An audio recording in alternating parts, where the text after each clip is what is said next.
Hello and welcome to all the ghouls and vampires out there. I'm Joe here from He's my co-host Dan. Hello and greetings. And we've got a new Solomon Kane video, as you might have noticed by clicking on this video. Last time on Reboot, we left Solomon Kane walking an icy path in a fog while the priest, or I should say the abbot of the monastery, looked on. Solomon doesn't simply choose any path to walk down. No. He ends up on a road decorated with corpses. I imagine it was decorated especially for him. It's just for ambiance. It's there to look good. A few people were properly hung and murdered in order to properly set the mood and just to simply entertain him and keep him distracted. Otherwise, he might get bored. I'm being sardonic. In reality, the typical person who was hung was usually a criminal in this time period. So for the entire, well, not the entire, but a good chunk of the road to be decorated with corpses, one would think criminals, but given that criminals are out and about and having fun, more than likely it is the criminals hanging innocent people, which is a scary thought. That said, Solomon ends up turning down the courtesy of a ride from a local pilgrim and his family, preferring to walk on his own, staring back at him from the back of the cart is the pilgrim's family, well, namely his kids. As for Solomon, he's going to spend the night with a couple of bandits who just want to romance him and schmooze off him. Or I would say that's what they want, but in reality, they're just there to harass him, accuse him of basically being a warlock of sorts, because they think that what's written on some of his parchment is magic runes or symbols. Probably not. Well, to an extent, they're probably more holy symbols. But the trouble is, these guys can't tell the difference, so they take a dislike to Solomon. Although, not that they were very fond of him to begin with. It was just an excuse. Yeah, they just want to rough him up and rob him blind. Which, because he's not willing to fight back and defend himself at present, this leaves him completely helpless to them. Solomon, who was hoping to resolve things peacefully, is knocked out, with one of the bandits hitting him with the reverse side of the axe so that he's not chopping his head off. Ends up having a dream of roses and daisies, and his daddy, who happened to share Solomon's love for Gothic interior design, dark clothing, and, of course, the priesthood. Trouble is, in the flashback, there's been a clash between the two sons, Marcus and Solomon. The trouble is that Solomon is the much more, how shall I put it, kindly son, although Solomon can be pretty violent at times and has a temper. His brother Marcus, though, was a brute and a thug, with the father's over-doting on his eldest and losing control of his temper and pinning the blame to an extent on Solomon and telling him, you're going to go to the clergy because you're the second son, Marcus is heir, suck it up. Solomon wouldn't. So the father says, if you step out of here and you don't agree to go with the priest, then you're going to be cut off. You're going to be a landless vagrant. Solomon calls the bluff. It turns out it's not a bluff. And we know from years later, Solomon does pretty good for himself.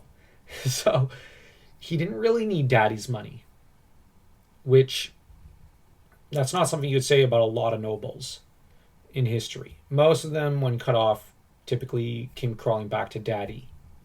Not Solomon Kane. Then again, Kane wakes up in a certain cart, having apparently been found by the Pilgrim family that we saw earlier, which is pretty fitting because this family is going to be playing quite the role in this movie. It's the young daughter who's really looking after Solomon, who they did a good effect here in the flashback. Right when he opens the door to step out, there's the Devil's Reaper that's there to find him. Now, you could just look at it as just being flashback. I also like to think of it as the Devil's Reaper is hunting him even in the dream realm. And that the idea is that the dream world, you have the universal unconscious and whatnot, which is connected to, in a way, a more metaphysically closer to the divine and whatnot. Basically, there's another world almost. This plays into Platonic and Neoplatonic, which is to say Christian theory of how the world works. Howard was very familiar with this sort of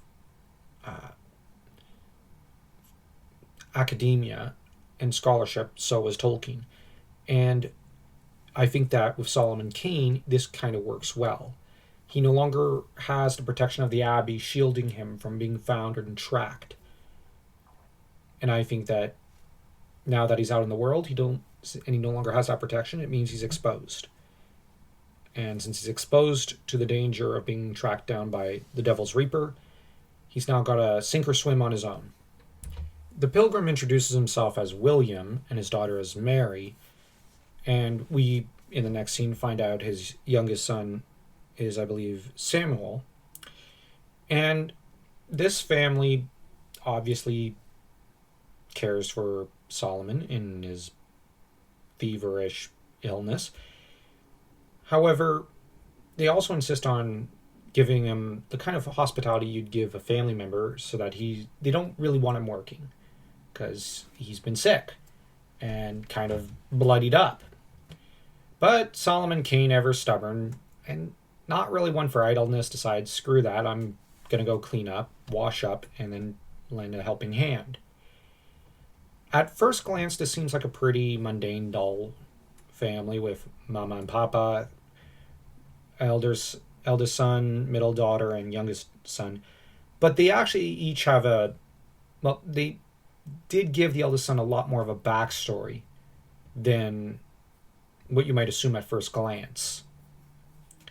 And that'll be something to discuss in another scene, I believe, because the thing is, the son does have kind of his own tragic backstory. And of course, Solomon takes off his jacket and his shirt to reveal that he's been visiting the tattoo artist a little too frequently.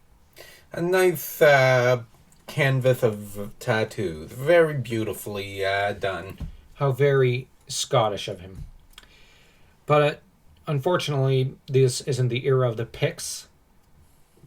And Solomon's choice in body decor and scars kind of might leave someone of that era fairly daunted. And, well, he actually looks like the kind of battle-scarred guy from Howard's stories. And, of course, where the youngest son, Sam, is rather shocked by what he sees because it's not the kind of decor a normal guy has, even for that era.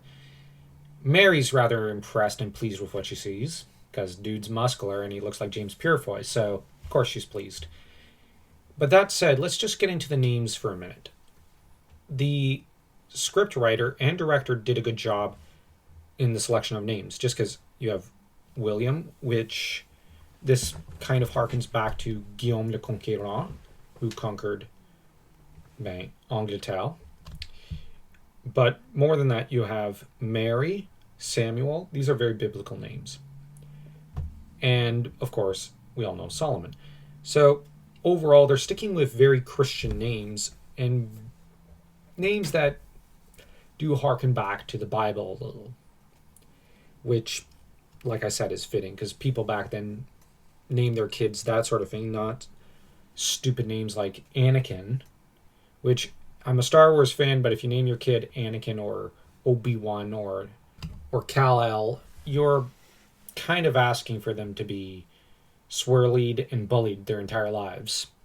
And it's not really a show of affection for your children, but rather a show of vanity on your part. So, give a regular name to your kid. Please. If you want something unique, you simply open up a name dictionary and you look up ancient names. Look up Arthur. That harkens back to King Arthur. You look up Gawain. You look up Bedivere. Even Merlin, I don't mind so much. It's an actual name. But people today are obsessed with, oh, I gotta be different, even though it makes me look like another of the flock or something. I mean, if you give your kid a name that you know will make teachers and daycare workers cringe and judge the parents. Yeah. Like, heck, if you want to be unique, name your kid Solomon. It's an old name. The French name sounds a little more regular and everyday-ish. Salomon. Or Salama. And it's a pretty standard name. It sounds very regular and very French. And, yeah, like, hell. If you're Scottish, call your kid Constantine. That's old Celtic. Kenneth. But please, not Obi-Wan. Yeah. Anyways, this turned into a bit of a tangent.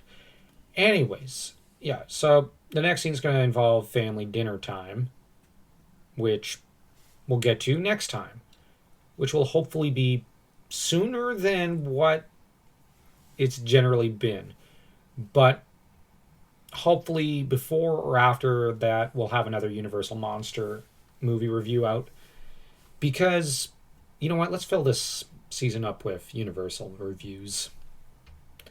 And if you look forward to that and more Solomon Kane stuff, don't forget to smash that like and that subscribe button as though you were Solomon Kane taking down one of his enemies.